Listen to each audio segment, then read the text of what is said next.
코로나 바이러스 확진자가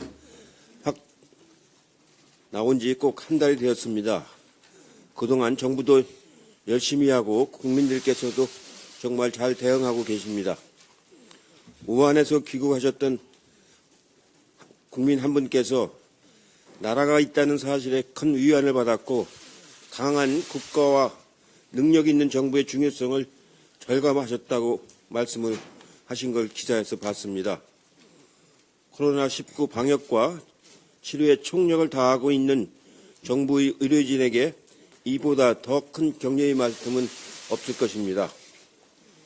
다만 지금 일자리가 늘고 살아나는 경제에 코로나19 사태가 너무 큰 부담을 주고 있고 특히 중소기업과 자영업, 문화 관련 업체가 어려움을 겪고 있습니다. 장기화되면 경제 활력화 동력을 잃을 우려가 있습니다.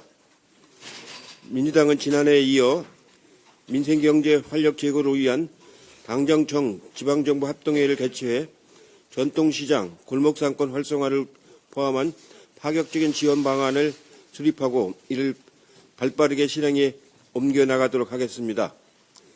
많은 국민들께서 단골집 소개, 파도타기 등 정부의 민생 활력화 노력에 함께 나서주시고 계십니다. 정부를 믿으시고 이 비상한 경제 상황을 극복하는 데 같이 해주시길 다시 한번 말씀을 드립니다. 민주당은 코로나19 상황인지라 조용하고 소박하게 선대위 발족식을 열 예정입니다.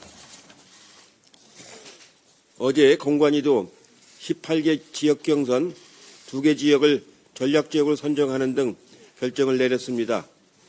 현재 민주당의 현역 교체는 우리 당 의원이셨던 문희상 의장님 등 불출마 의원님이 20명을 좀 넘습니다.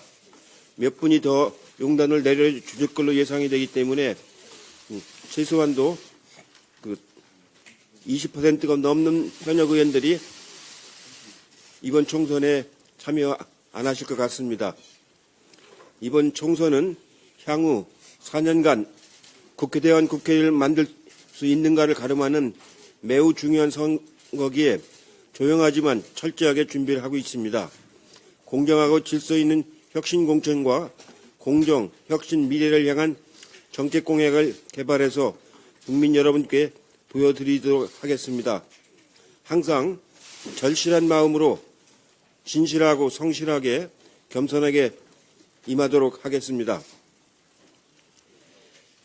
미래통합당이 대통령을 고발하겠다고 합니다.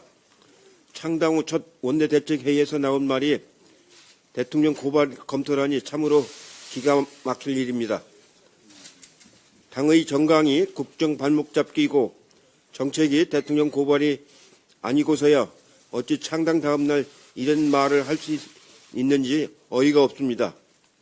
국정농단과 탄핵에 책임 있는 사람들이 아무런 반성도 없이 다시 모여서 그저 국회의석 더 얻자고 묻지마 통합을 하고 또다시 코로나19 특위 등 비상상황 극복 제안에는 정략으로 임하고 있습니다. 이런 과거회계 묻지마 통합당이 21대 국회 다수의석을 얻는다면 국정농단의 반복과 대한민국의 퇴보를 가져올 것이 뻔합니다. 이런 도로새누리당 탄핵정당으로는 국가의 미래도 통합도 보장할 수가 없습니다. 국정농단과 탄핵에 대한 반성, 지난 2년간의 국정 발목 잡기에 대한 자기성찰을 먼저 하고 정부 비판도 하고 견제하는 것이 국민에 대한 도리라고 생각을 합니다. 이상입니다.